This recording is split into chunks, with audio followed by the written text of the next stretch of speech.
7장 1절입니다. 이 멜기세덱은 살렘 왕이요 지극히 높으신 하나님의 제사장이라 여러 왕을 쳐서 죽이고 돌아오는 아브라함을 만나 복을 빈 자라.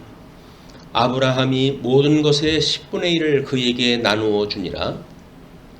그 이름을 해석하면 먼저는 의의 왕이요 그 다음은 살렘 왕이니 곧 평강의 왕이요 아버지도 없고 어머니도 없고 족보도 없고 시작한 날도 없고 생명의 끝도 없어 하나님의 아들과 닮아서 항상 제사장으로 있느니라.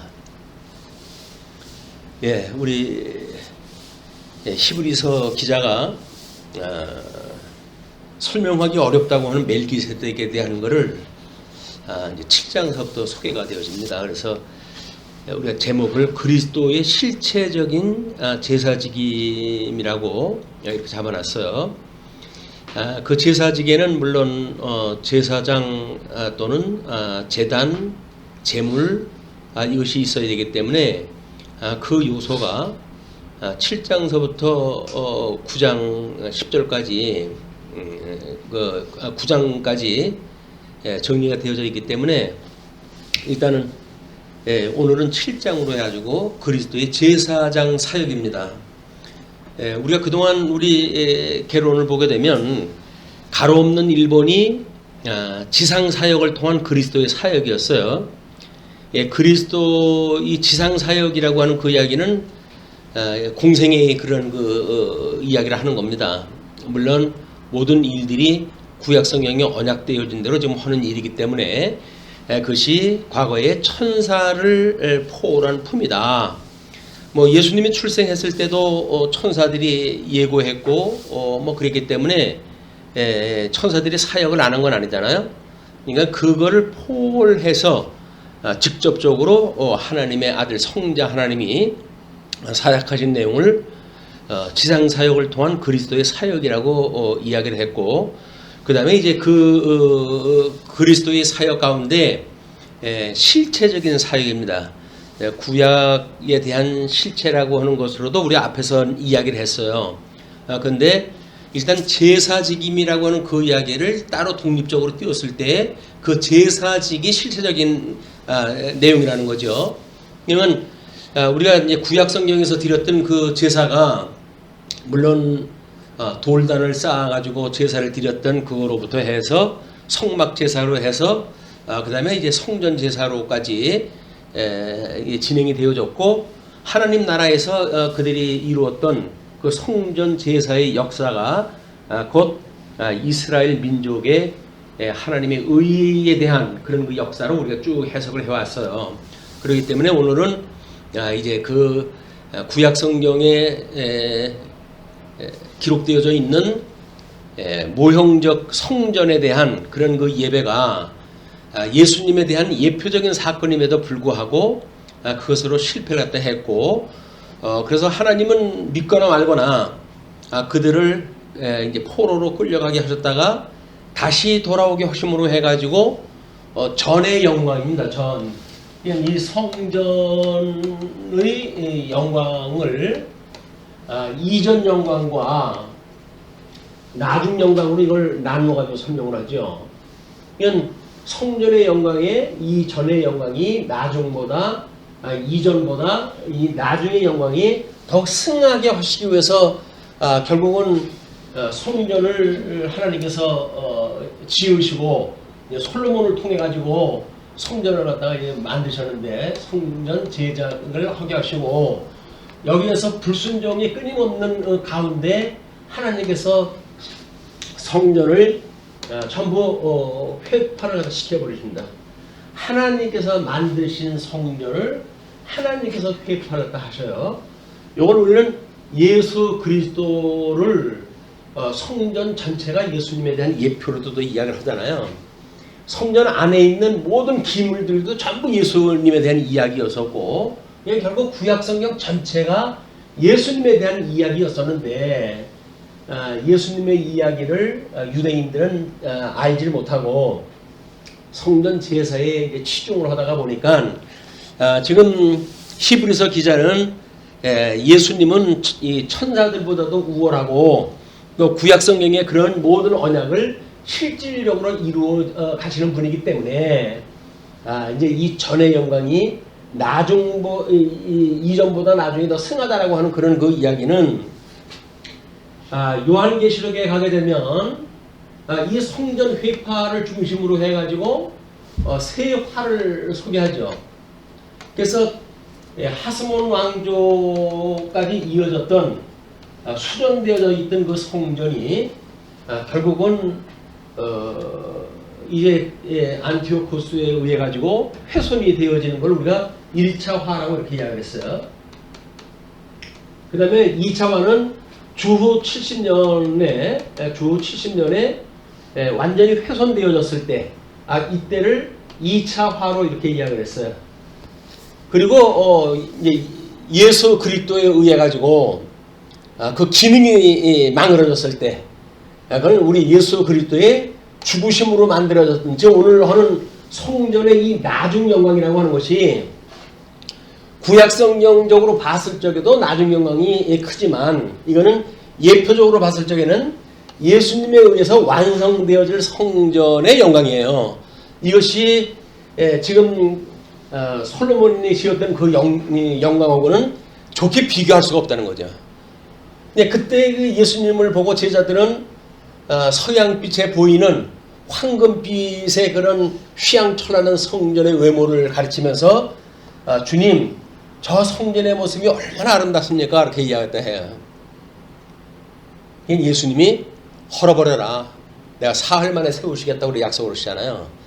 그러니 여전히 예수님이 복음을 전하고 복음을 가르쳤고 구약 성경을 들고 이제 예수님이 구약의 모든 언약된 것이 바로 나를 향해서 한 거야. 나에 대해서 증거한 거야. 뭐 이렇게 교육이 됐는데도 불구하고 제자들은 여전히 돌로 만드는 성전의 영광을 예수님한테 자랑을 하지요. 예수님이 끝내 그거를 헐라고 그렇게 이야기를 해요. 그럼 당신이 사흘 만에 짓겠다는 이야기거든요. 이거를 이제 그때 종교 지도자들은 지금 70년이나 넘게 지었던 그 성전인데 헤롯 그 성전이 그거를 3일 만에 지은다고 하는 것이 말이 되냐 이렇게 해가지고 이제 시비를 걸고 그러는데 눈에 보이는 역사만 보는 사람과 보이지 않는 역사를 보는 사람하고 차이가 이렇게 극명하게 드러나는 거예요. 눈에 보이는 거에 치중하고 있는 사람들은 현실에만 관심이 있어요. 하나님의 약속으로 해가지고 저 위에서 온전케 하시는 주님에 대해서는 관심이 없고 현실 역사 속에서 먹느냐 마느냐 내가 취하느냐 마느냐 이런 거에만 치심이 되어져 있거든요. 근데 이거는 모든 우리 이 성경에 등장하는 인물들이 다 동일해요. 뿐만 아니라 성령을 믿고 산다고 하는 성도들은 이제 이 믿음으로 산다고 하는 이 믿음의 성도들도 여전히 이 하나님의 뜻하고는 상관없어요. 그냥 현실 속에서 나한테 이익이 없느냐라고 하는 걸 우리가 판단했다 해가지고 그걸 이루려고 하니까 물론 뭐 거기서 사단에 매여가지고 하는 사람들도 다 소문성취하고 살아가는 거 아닙니까? 예수님을 믿는다고 그러면서도 그런 거는 상관없는 현실 문제에 우리가 빠져버리게 되는 것, 그걸 우리가 기능 중심이라고 이렇게 이야기를 했어요. 일 중심의 그런 우리 사역이라고 했어요. 그런데 그것이 아니라 믿음으로 아주 온전케 하시는 주님을 바라보고 사는 것, 이것이 계시 중심의 신앙이라고 이렇게 구분을 다 명확히 우리 해놨잖아요. 그럼에도 불구하고 계시 중심의 주님은 별로 뭐 그렇게 관심 없습니다. 기도할 적에는 가끔 뭐 불러다가 쓸지 몰라요. 이제 그건 뭐 우리가 배웠던 거고 뭐 외웠던 거고 다 그러니까 그냥 끌어다가 쓰면 되죠. 그거는 뭐 부적처럼 그냥 뭐 옛날 그 블레셋하고 전쟁을 일어날 때 법기를 앞세워 가지고 전쟁에 나가는 그런 자세를 가지고 우리들도 그냥 이 기능을 위해서 일을 위해서 이걸 이루어 주세요 해가지고 성전을 법궤를 갖다 앞세워 전쟁터로 나가는 거예요. 이게 우리 전쟁터입니다. 지금 현실의 삶은 예수 그리스도의 고난에 참여하는 성도들의 고난의 삶인데 그 성도의 고난의 삶에 참여할 생각은 아니하고 여전히 우리는 법궤를 앞세워 가지고 무조건 내 계획이 승리를 갖다 이루어야 되겠다 그 이야기거든요. 이 우리는 구약 성경을 통해 가지고 그 사울이 어떤 실수를 갖다 했고 어떻게 해서 왕위를 잃어버렸고 뭐 우리 예수님에 대한 걸 예표적으로 다 보여주는 사건이었어요. 그거 우리 다 공부했다 했어요. 공부는 그냥 공부예요. 그건 이론이기 때문에 그냥 공부일 뿐이에요. 우리 삶 속에서는 전혀 작동이 안 돼. 그걸 히브리서 기자는 일찌감치 뭐라 그랬어요? 믿음이 화합지 않기 때문에 그런 거 아니에요? 그러니까 결국은 이 계시로 드러나신 영광을 우리가 믿는 것 이것이 믿음인데 우리들의 믿음은 우리들의 어떤 이런 각오를 가지고 신념을 가지고 신앙생활을 하는 걸 믿음이라고 스스로 만들고 있는지도 몰라요. 그래서 우리는 믿음이 없어요 사실은. 흔히 이 믿음이 우리 호주 늘 표현을 또 하잖아요. 이게 어떤 카드처럼 필요할 때에 긁으면 그냥 이게 물건이 나오는 게 아니거든요. 카드 집어넣고 긁으면은 우리 물건 나오잖아요. 그럼 뭐 무한정 금액이 있는 거라면 얼마나 좋을까요? 그냥 아무데나 필요한 거 긁으면 되니까. 근데 그것도 카드도 한도가 있어가지고 뭐 그런 사람들은 그래서 쓰고 싶어도 못 써요. 카드를 쓰고 싶어도 못 써요. 근데 무한정 카드가 있는 사람들 성경을 연구했다가 뭐 깨나 해가지고 성경의 박사가 되어진 목사님들 뭐 카드가 무한 카드예요 이게. 그래가지고 자기가 원하는 건 뭐든지 그걸로 긁어가지고 된다고 생각하는 것이 그들이 말하고 있는 믿음이에요 이게. 근데 믿음은 그렇지가 않습니다. 바라는 것들의 실상이기 때문에 주님이 어떻게 계시되어지 않는가를 우리가 기대를 갖다 해야지. 계시하지도 않았는데 무슨 뭐 나한테 언제 은퇴 후에 무슨 복권 당첨된 데는 보장을 갖다 해놓은 게 있습니까? 뭐가 있습니까?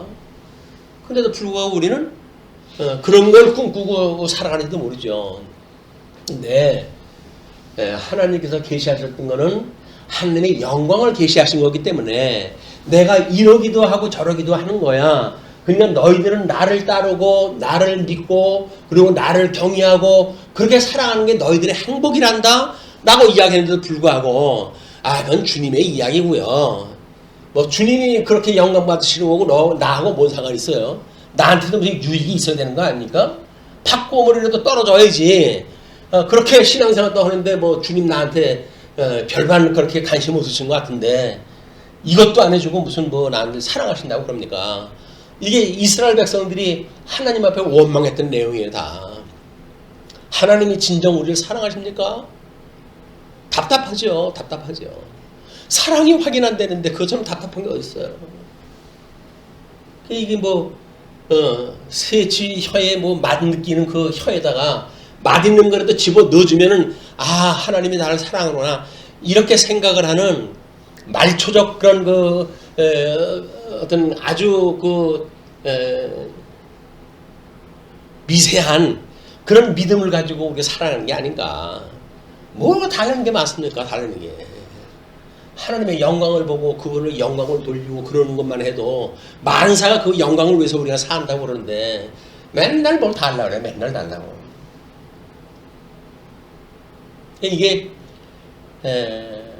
구약 성도들은 성전이 불타가지고 없어졌고 또 예수님이 이제 완전히 그걸 다 이루셔가지고 요한계시록까지 완성되어진 특별 계시로 인해 가지고는 것이 화로 선언이 됐음에도 불구하고 그 이후에 믿음으로 산다고 하는 사람들이 여전히 예수님 죽은 것은 상관이 없어요. 예수님은 우리들의 죄를 위해서 십자가에 못 박아 죽기까지 하셨는데 이건 뭐 주님 사정이고 뭐 우리 하나님 사랑하신 건 주님 돌아가신 건데 나하고는 상관이 없습니다. 나한테 고난에 참여해 해달라고 하지 말고 뭐 좀 넉넉한 삶을 살게 해주십시오. 나에게 소원 성취를 이루어주는 주님이 되십시오.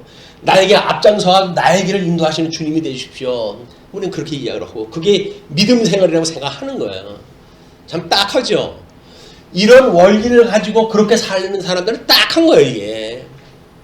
근데 모든 기독교가 그런 거 아닌가요, 다? 모든 기독교가 그거예요. 그러니까는 뭐 교회가 그렇게 뭐 엄청난 크기로 지은데도 불구하고 멀쩡한 거 허물어 버리고 다시 또 거기다 뭘 짓고, 왜 돈은 무한정으로 들어오니까 그 짓을 하고 사는 거예요. 그래가지고 완전 황제가 돼가지고 그 뭐 목사님이 한번 뜨면 난리가 납니다. 무전기 들고 뭐 목사님 어디쯤 왔고 뭐 그렇게 하면 이제 어디쯤 오게 되면 뭐 이제 전부 정렬이 해야 돼요, 이제. 그래가지고 거기 한복 입은 또 뭐 권사들이나 된 사람들이에요. 서가지고 거기다가 무슨 그 맞이하는 천사들 모습을 갖다 해가지고 웃기는 거 아니에요? 예수님한테 좀 그러라지. 눈에 보이는 목사한테 잘 보여가지고 모르겠다고. 또 목사는 거기서 거드럼 피고 팔자 그런 거 그러면서 딱 들어가잖아요. 토가 납니까? 그런 모습 보면 토가 나야 되거든요, 이게. 어떻게 주님의 그 영광을 가지고 인간들이 그러고 사냐? 성도라고 하는 인간들이 어떻게 그러고 살 수가 있냐? 라고 하는 게 토가 나고 우리 하나님 앞에 회개하고 나는 그런지 아닌지 우리가 돌아보고 이래야 되는데, 아이고, 목사님도 그렇게 보지 못했으니까 그렇지. 맛이 어떤 맛인지 압니까? 그러실지 몰라요. 맞습니다. 대단한 맛이겠죠. 모든 인류가 다 추구했던 맛인데 그게. 근데 그렇게 해가지고 끝내 불구덩이 들어가면 그게 무슨 낙이 있겠어요. 나중이라고 하는 것이 언제일까요? 나중. 구약성경에서 이야기하는 나중과 예수님이 이야기하는 나중과 성도가 말하는 나중과 과연 무엇일까요? 우리 종말에 대한 이야기, 종말에 대한 이야기. 예수님이 다시 온다는 그 이야기거든요. 그럼 이거는 초림으로 오셨던 그 예수님께서 재림으로 해가지고 오시는 예수 그리스도에 대한 이야기기도 해요, 이게. 그렇다고 한다면 재림 때 와가지고 초림 때서부터 여태껏 믿지 않았는데 재림 때 믿겠어요? 성경을 계시가 다 끝나는데도 불구하고 안 믿으면 안 믿는 겁니다. 그럼 끝날 때는 재림 오실 때 그냥 함께 들어가야죠. 우리가 추구했던 것들하고 적그리스도들하고 해가지고 무적행 속에다가 그냥 불구덩이 속에 집어넣으신다고 그러는데 함께 들어가는 거예요. 불순종자들에. 그 주님이 무섭지가 않아요. 경영하고 싶은 마음도 없어요. 이 좋은 세상에 왜 그렇게 무서운 얘기를 하냐. 좋은 이야기 하지. 예수님한테 구하면 뭐든지 다 준다. 얼마나 좋냐. 왜 그 좋은 이야기를 다 하지. 쓸데없는 이야기 가지고 김세게 만드냐.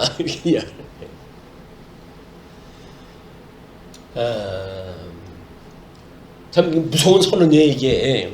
근데 이스라엘 백성들이 여전히 그러고 사니까 지금 이 제사에 대한 이야기도 마찬가지 아니에요? 예수님이 초림으로 오셔가지고 하셨던 제사의 사역 완성, 예수 그리스도의 셋째 화에 되어지는 거죠. 그것이 우리 6월절 어린 양으로 돌아가셨고 성전으로 해가지고 이제 부활을 갖다 하셨고 제사장으로 해가지고 승천해가지고 하나님 보호자 위에 올라가셨단 말이에요. 제단으로 해가지고 예수 그리스도의 죽으심, 또 우리 제단으로 해가지고의 부활, 그 다음에 제사장으로 해가지고 승천, 하늘로 올라가셨던 그 일이에요. 이거 실체적인 내용이기 때문에 예수님이 이거를 실체적으로 다 이루신 거란 말이에요. 그 구약시대 때의 사람들은 모형적으로 보여준 거니까 그 사람들은 뭐 그래도 별로 그렇게 이렇게 경중을 따져봤을 때, 그래. 내가 모형으로 보여줬고 너희 조상들한테 일찍이 그 뭐 머리에 수건을 써가지고 제대로 알아보지 못하게끔 했으니 너희들은 그렇다고 치자. 그러나 예수님이 오셔가지고 실체적으로 지금 1장에서부터 6장까지 했던 내용대로 실체적인 걸 다 보여주시고 예수님이 그걸 다 보여주셨잖아요. 공생애를 통해 다 보여주셨어요. 그런데도 불구하고 믿지 않는 이 예수님을 믿는 유대인들, 기독교 예수님이 초대의 그 예수님을 믿고 예수님을 믿기로 했던 그런 유대인들, 너희들도 여지껏 배운 게 얼만데 아직도 너희들이 맨날 먹고 뭐 이렇게 하는 거, 절기 지키는 거, 폼 잡는 거, 율법 지키는 것, 모양새만 꾸려가지고 뭐 신앙생활 하는 척 하는 것들, 이걸 가지고 자랑을 하니 내가 어떻게 하면 너한테 좋겠냐. 맨날 죽 같은 것만 먹어가지고 너희들한테 지금쯤은 너희들이 선생이 돼가지고 이런 신령한 세계를 추구하고 하나님의 영광을 돌리고 뭔가 이런 하나님을 온전케 하시는 그리스도를 바라보는 그런 삶을 살아야 되는데 아직도 온통 두는 초점은 세상 썩을 것들에다가 초점을 박아놓고 그러고 사니 내가 답답하다. 그런 그 이야기 아니겠어요?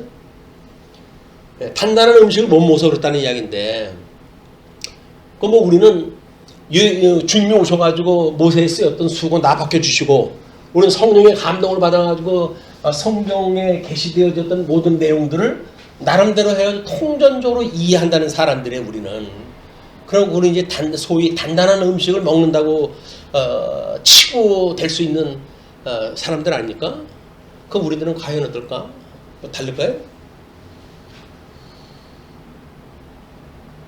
이게 이제 우리 히브리서 기자의 안타까움을 공감을 하면서 이 이야기를 읽어갈 이야기라고 보여지는 거예요. 너희들이 그렇게 제사장 너희들이 이 유다 지파로부터 온 이 사람들이 전부 그 레위 지파로부터 온 사람들 아니에요. 레위 지파로 해가지고 이 레위 지파는 아론으로부터 온 제사장이고 이거를 이 사람들이 이제 지금 힘을 줘가지고 지금 이야기하는 거 아닙니까? 제사를 갖다 드리는데 예배를 갖다 드리고 그걸로 해가지고 끝나버리고 마니까 절기를 지키고 성전 제사를 중심으로 신앙생활했던 이 구태를 벗어버리지 못하는 거예요. 이걸 벗어버리지 못하니까 결국 예수 믿는 거를 이거 그냥 만져지지도 않고 잡아지지도 않고 그걸 믿어야 돼 내가 개인이 고생만 하고 요즘 책을 읽어주는 거기에 프로그램이 있던데 하마터면 열심히 살 뻔했네 그런 그 제목을 가지고 하마터면 아주 너무 열심히 살 뻔했다는 거예요. 그냥 대충 살아도 되는데 왜 세상이 전부 열심히 살라고 조여오잖아요. 예, 그렇게 해가지고 성공해야 되고 제일주의를 갖다 우리가 바라보고 그렇게 되기 때문에 어렸을 때 태어나서부터 너 뭐가 될래? 그래가지고 대통령 된다 그러면 어이구 장하다 이렇게 이야기를 하고 거기서 동네나 장사꾼 될래? 이러면 얘 이놈 자식아 그래가지고 아무것도 모르고 하는 애를 갖다가 마치 그냥 구박을 갖다 해야 되고 꼴밤을 갖다 주고 하면서 그런 아이들이 자라가지고 초등학교 들어가는 거예요 이제. 그래가지고 영어를 갖다가 초등학교 한 4학년 때부터 가르치나요? 못 되나요? 1학년 때부터 배워야 된다는 거예요. 그래서 혀 밑에 그 있는 것까지 그냥 끊어내면서까지 혓바닥을 굴려야 된다나 어쩐다나 해가지고 그렇게 해가지고 사람을 잡아요. 교육이 아닙니다 이건 완전히.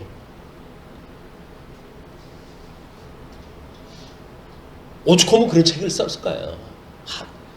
하마터면 열심히 살 뻔했다고. 모든 사람들이 끌고 가니까 이쪽으로 한번 끌고 가는 거거든요. 이쪽으로. 그래가지고 열심히 공부한 사람들이 법관이 되어지고 그런 사람들이 의사가 되어지고 그런 사람들이 한국 사회를 지금 이끌고 가는 엘리트 집단들이에요. 그 엘리트 집단에 의해 가지고 서민들이 그렇게 눈물을 흘리고 난리가 나는 겁니다. 있다 하는 놈들에 의해서 그렇게 되어지는 거예요, 결국은. 근데 그냥 서민으로 살아가는 사람들이야 무슨 그 큰일 했다 하겠어요. 기껏해야 무슨 남의 거 좀 돈 안 내고 먹는 거 있었는지 모르겠지만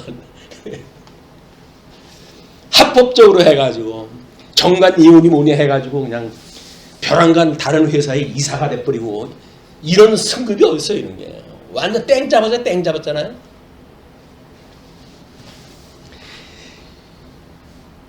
그런데 유대인들도 여전히 그런 생각을 가지고 그 유대 레위 지파로부터 온 제사에 대한 그래도 뭔가 이렇게 드리는 것 같고 나의 열심을 바치는 것 같고 그래야 내가 땀을 흘리고 뭔가 노력하는 것 같고 이렇게 됐을 때 이것이 보람을 느끼는 건데 근데 이 복음 전하는 자는 너희들은 오직 믿음으로 사는 거야. 믿음으로 산다고 하는 건 사실 전 인격적인 거 아닙니까 이게? 근데 이거를 이해 못하게 되면 나보고 그냥 믿기만 하래. 그래. 믿기만 하래. 믿는 게 뭔데? 믿는 게 우리 지정의라고 하는 전 인격적인 걸 가지고 우리가 믿으라는 이야기인데 나보고 믿으라만 그래. 그래서 난 아무것도 하지 말래. 아니 아무것도 하지 말래. 믿기만 하라 그랬지. 자기 좋은 대로 이해를 하는 거야. 자기 좋은 대로. 성경을 이렇게 이해하는 사람들 전부 자기 좋은 대로 다 이걸 이해하는 겁니다. 자기 좋은 대로. 그냥 믿음으로 산다 이렇게 이야기를 하니까 믿기만 하면 된다. 그 믿는 게 얼마나 어려운 건데요. 하나님께서 은혜를 주시지 않으면 믿을 수 없는 일입니다. 이게 구약의 성도들이 그렇게 믿으려고 했고 그런데도 못 믿었던 일이에요. 요한계시록에 기록되어진 성경을 수천 년 우리 역사를 통해서 믿고 싶었는데도 믿지 못했어요. 그게 이걸 거저 주셨다고 그러니까 이신칭이라고 하는 종교개혁자들이 이신칭이라고 그렇게 이야기하니까 오직 믿음으로 말미암아 구원을 받는다라고 이야기했다 했더니 그랬더니 그래가지고 그 다음에 이제 엉터리들이 나오는 거예요. 오죽하면 우리 칼빈에 의해 가지고 이제 웨스트민스터 신앙고백이라든지 종교 개혁자들의 사상 체계가 이제 만들어지고 이렇게 했을 때 이게 꼴보기 싫으니까 내가 뭘 그래도 힘을 써가지고 나도 좀 주님한테 나도 이거 했어요라고 내세울 것이 있어야 되는데 그걸 허락을 안 하니까 그게 무슨 소리냐 해가지고 공로주의가 나올 수밖에 없는 거예요. 우리가 이것이 지금 우리는 이제 교조주의라고 이렇게 이야기해요. 교조주의. 이게 초대 때는 이게 율법주의로 등장했던 그 이야기거든요. 이 사상이 결국은 율법주의적인 사상이 이때 왔을 때 공로주의로 나타났고 종교개혁 당시에 그래가지고 그걸 이신칭이라고 하는 걸로 해가지고 부정을 시켜놨더니 그러면 이렇게라도 내가 믿는다고 하는 거를 나한테 뭐가 뿌리를 내리고 싶은 거예요. 이건 그래도 내가 믿은 거야. 내가 끊임없이 내가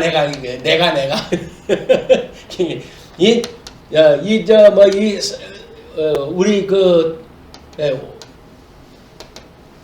이제 이 의로 말미암다고 하는 이거를 요 양머리를 갖다 띄우면 뭐가 남아요? 요게 자기 아야. 아집이 얼마나 센지. 양으로 잡아야 네가 하나님 앞에 의롭다고 칭함을 받아. 근데도 불구하고 아니야. 내가 뭘 했다고 좀 인정할 때 해줘. 그 이야기예요. 왜? 그래야 내가 다른 사람한테 자랑하지. 그 이야기거든요. 하나님 앞에 거저 받았으니 거저 주라고 그러는데 우리는 뭐 돈을 받고 주거나 아니면 뭔가 생생을 내고 줘야 돼요.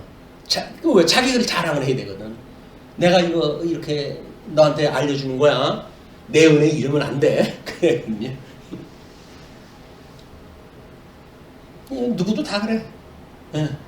부모는 자식 낳아줬다고 넌 내가 낳았어. 내 말 안 들으면 안 돼. 너는 나 끝까지 책임져야 돼.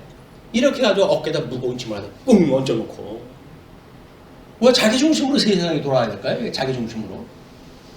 하나님 중심으로 역사가 돌아가는데 자기 중심으로 역사를 돌리니까 자기가 중심이야. 자녀도 가족도 교회도 사회도 모든 게 자기 중심이 돼버리니까 그래놓고는 이게 이제 뭐 우리 21세기의 그 철학 세계의 이야기입니다. 포스트 모더니즘 해가지고 자기 중심, 인간 중심 뭐 이런 걸로 해가지고 복음을 갖다가 왜곡시키고 이런 일이 벌어지는데 이런 원리에 지금 사도 우리 히브리서 기자가 너희들이 그렇게 제사를 중요시 여기는데 실질적으로 그러면 예수님이 다 이루신 거야.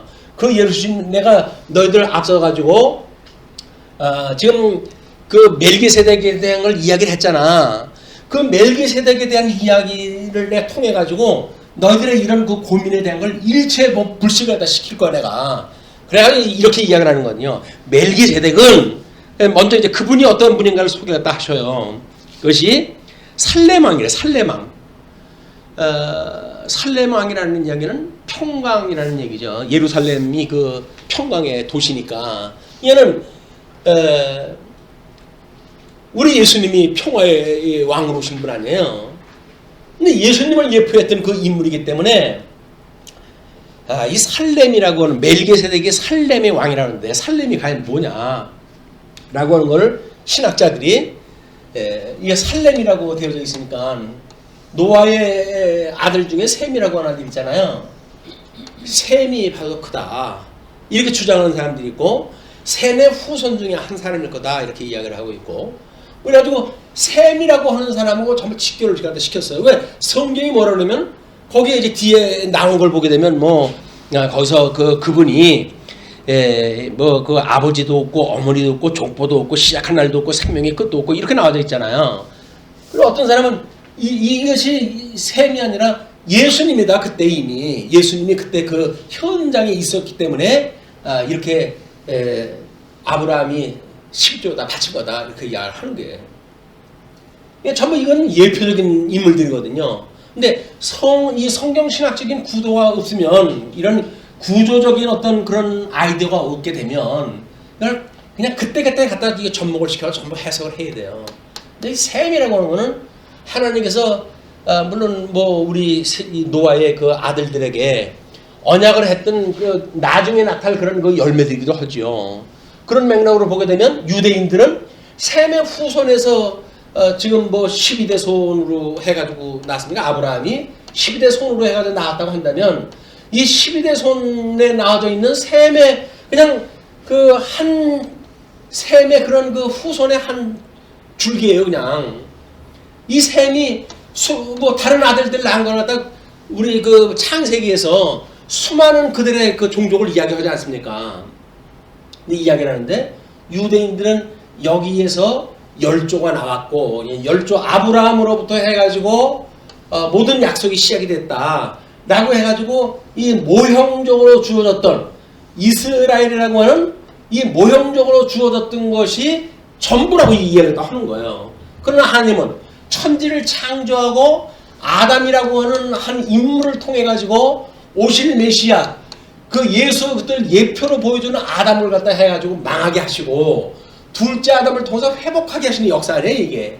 그러니까는 셈이라고 하는 후손 가운데에도 수많은 그런 오해가 있는 거예요. 이 유대인들은 자기네들만 선민 사상을 가지고 있으니까 자기네들은 이 택한 백성이라는 거죠. 그런데 우리 셈의 후손 중에도 보게 되면 우리 욥기 같은 데 등장하는 인물 보게 되면 그렇지도 않아요. 거기에 등장하는 인물 보면 셈의 후손이 됐든 가나안의 후손으로 나왔던 그런 인물들이 등장을 다 하거든요. 그 이야기는 뭐예요? 하나님께서 이미 모형적인 것이 아니라 노아를 통해 가지고 이걸 예표로 보여줬단 말이에요. 아담이 실체적인 언약이 되었다고 한다면 노아는 예표적인 약속이라고 이렇게 돼요. 예표적. 그러니까 이 노아에 의해 가지고 물심판이 이루어지는 거 아닙니까? 이 물심판이. 그 이야기는 예수 그리스도에 대한 예표이기 때문에 예수 그리스도에 의한 불심판을 또 보여주는 거 아니겠어요, 이게. 그냥 아주 부분인 걸 가지고 전체를 이걸 대신하려니까 안 맞는 거예요. 전체를 알고 부분을 알게 되면 우리는 어떤 걸 설명을 해도 다 전체를 설명할 수가 있죠. 우리 이거 마찬가지예요. 여기 자라고 하는 요 아도 전체 속에서 자기의 신분을 알아야 하나님으로 말미암아 내가 의롭다고 칭함을 받았어 라고 하는 자기 주제가 파악이 되어져야 천지를 지으신 하나님 안에서 자기의 신분에 대한 걸 확인해 갈 수가 있는 거거든요. 하나님 뚝 잘라버리고 그러놓고 지중심으로 해가지고 신앙도 이야기를 하고 역사를 이야기를 하고 그러니까는 전부 자기 중심으로 이 세상이 돌아가는 거예요. 이게 이건 있을 수가 없는 겁니다. 근데 유대주의가 꼭 그렇게 했던 거예요. 지금 자기네들 중심으로 해가지고 자기네들이 알고 있는 율법 그런 거 사고를 가지고 성경은 그거야 라고 이야기다 하는데 우리는 신구약 성경이 다 완성된 이후에 보니까는 말도 안 되는 거였잖아요. 그리고 우리 주님이 오셔가지고 비밀을 벗겨가지고 복음을 알게 해줬음에도 불구하고 여전히 그쪽으로 다시 돌아가니까 너희들 다시 그쪽으로 돌아가게 되면 너희들 구원 없어. 너희 회복 못해. 라고 하는 걸 선언을 했던 거예요. 이제 1장에서. 한번 비침을 받고 너희들이 성령의 그런 맛도 보고 근데도 불구하고 돌아간다고 한다면 너희들은 끝이야. 근데도 그 사람들이 어떻게 했을까요? 아유, 지금 당하고 있는 고난보다 낫지. 나중에 지옥을 갈 때는 어떻게 불속에다 집어넣든 지금 고난이 이거보다 그거보다 더 허랴. 지금 내가 못 살겠는데 해가지고 다시 유대교로 돌아가는 거예요. 유대교의 그런 회유 뭐 이런 거에 의해 가지고.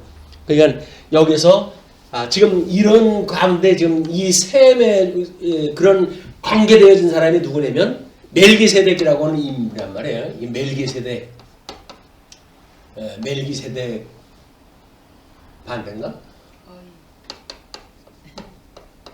세덱님? 멜기세덱.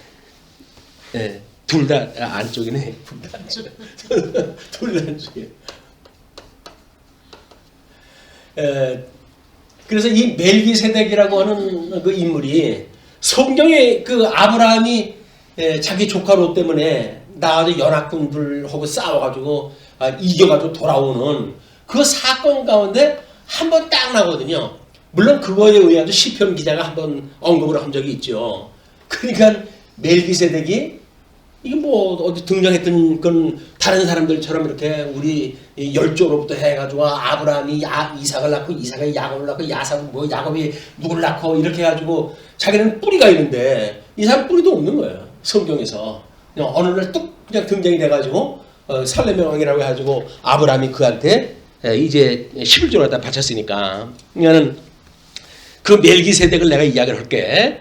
너희들한테 앞에는 이것이 알아먹기가 아주 매우 힘든 거라고 이야기했어. 그 이야기 뭐예요?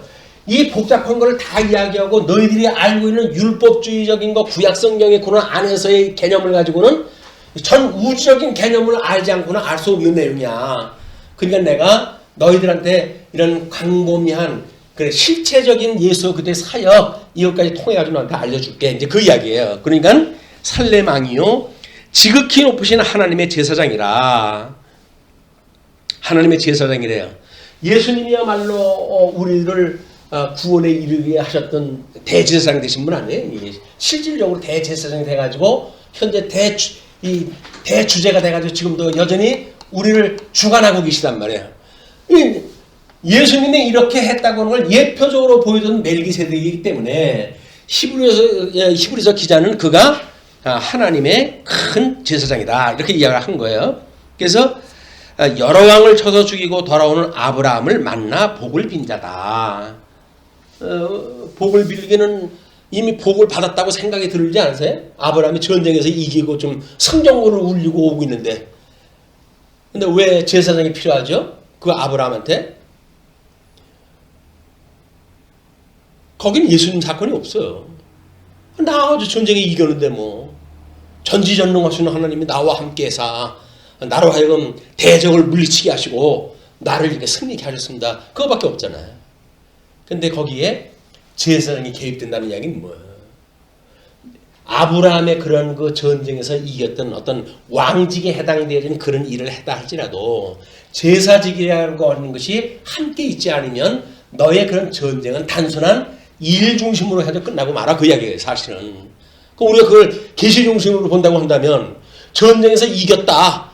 그래서 선심 쓰는 겁니까? 이 11조 바치는 게? 아니잖아요. 복을 빌어줘가지고 지금 하는 거 아닙니까? 복을 빌어줘가지고. 그러니까는 복을 빈 자기 때문에 그렇게 했다. 아브라함이 모든 것의 10분의 1을 그에게 나누어 주니라. 그래서 11조 이것이 나오게 되면 아브라함도 멜기세덱에게 11조를 바쳤다 이렇게 이야기를 해요. 근데 사실은 멜기세덱이 이 아브라함에게 먼저 복을 빌었어요. 선부가 바뀌는 거예요. 이게. 자기 목적을 위해 가지고 뭔가 이제 이런 논리를 만들어 가려고 한다면 이렇게 꾀요. 이게 꼬여요. 근데 멜기세덱이 먼저 아브라함에게 이 복을 빌었고 그러니까 아브라함이 믿음으로 해가지고 11조를 갖다 바친 거예요. 그게 뭡니까? 당신도 하나님의 그런 제사장의 이 역할을 다 하듯이 나도 이 제물을 통해 가지고 하나님 앞에 제사장 사역을 감당하는 10의 하나를 바침으로 해서 나의 열조, 내 이 허리에 있는 모든 자손들, 이 자손들을 대신해서 11조를 바칩니다. 그 이야기예요. 그럼 11조를 바치게 되면 그때는 아브라함이 아들들도 없을 때 아니에요. 그 아들들은 어디에 있었어요? 그러니까 이 백성들이 지금 자기네들의 그 아론 지파하고 레위 자손이고 이런 걸 이야기하는데 그때 아론은 어디 있었어요? 아브라함의 허리에 있었어요. 이스라엘이 나지 않은 사람에게. 그건 이미 그들이 조상이 이 아브라함의 허리에 있을 때인데, 그렇다고 한다면 아브라함으로 인해 가지고 후손이 지금 일을 한다고 한다면 아브라함이 자기가 복을 받고 11조를 바쳤다고 하는 이런 큰 그림을 가지고 너희들이 이해를 해야지. 지금 너희들 있는 입장에서 이야기를 한번 보느냐. 너희들이 대단하게 여기는 그 아론도 우리 아브라함의 허리에 있었던 가운데서도 400년을 지나가지고 이 땅에 태어난 사람들 아닌가요? 500년을 지나가지고 그런 조상인데도 불구하고 뭐 앞뒤 연역 따질 것도 없어요. 무조건 내게 제일이야. 이렇게 생각을 하니까 자기네들이 믿고 있는 유대주의가 대단하다고 생각이 들고 뭐 아무리 만류를 했다 하고 복음을 전해도 안 된다는 거나 돌아가야 되겠다는 거예요. 예, 아브라함이 모든 것의 10분의 1을 그에게 나누어 주니라. 그 이름을 해석하는 거예요. 이제 뭐 우리 예수님의 이름을 연결해서 생각을 하면 먼저는 그의 의의 왕이요. 예수님이야말로 우리들의 의를 위해 가지고 돌아가신 분이에요. 그냥 의의 왕은 우리 예수님을 예표하는 그 인물이에요. 그러니까는 이 실체적인 사건은 예수님을 통해서 이루어지는데 예표적으로 보여줬던 사건들, 모형적으로 보여줬던 사건들, 이건 전부 하위 개념이란 말이야. 하위 개념. 상이 실체적인 걸 보여주기 위한 예표로서의 모형과 그림자인 이런 하위 개념으로서의 개념들인데 어떤 것이 더 크고 또는 실체적이고 우선되어지는지 이걸 모르게 되면 성경 우리가 공부할 때도 마찬가지입니다. 어떤 하나의 단어에 확 꽂히게 되면 그걸 가지고 이제 난리 피는 거예요. 그게 어디로부터 시작되는지 이런 건 따질 생각도 안 하고 그렇게 해가지고 단어풀이로 해가지고 뭐 이야기를 한다. 문자주의의 한계가 율법주의자라고 이 어떤 형상이 똑같아요. 모습이. 그러니까 그 단어에 확 꽂히게 되면 이런 구조, 신학적인 그런 배경 뭐 이런 거 생각지도 않아요. 그냥 단어. 그러니까는 뭐 우리 조 목사님하고 탁할 때 그러잖아요. 어떤 목사님이 창세기 그 뭐 1절만 가지고 그 안에 모든 게 다 있다고 그렇게 이야기를 하더라고. 뭐 갖다 붙이려면 뭐 못할 얘기가 뭐가 있겠어요. 예, 그렇지만 문자주의의 오해가 거기서 나온다. 예, 뿐만 아니라 다음은 살렘 왕이니 곧 평강의 왕이요. 예수님이야말로 우리 심령의 평강을 주시는 왕이에요. 이걸 모르게 되면 우리가 평강을 누릴 수가 없는 거예요. 칭념을 받았다고 하는 우리들의 그런 하나님의 아들로서의 신분도 망각하게 되어지고, 그리고 살렘 왕의 평강의 왕이라고 하는 그분께서 주시는 평강도 누리지를 못하고, 아버지도 없고 어머니도 없고 족보도 없고, 그 이야기는 성경에 그렇게 족보를 표시를 갖다 안 했던 사람 중에 이제 태어난 겁니다. 이스라엘 백성들의 그 족보를 따지기 좋아하는 유대인들한테 너희들이 그렇게 따지기 좋아하는 거 그 이상의 거야, 그 이야기거든요. 없다고 하는 건 너희들 알고 있는 구조를 가지고는 찾을 수도 없어, 그 이야기거든요. 그리고 시작한 날도 없고 생명의 끝도 없어.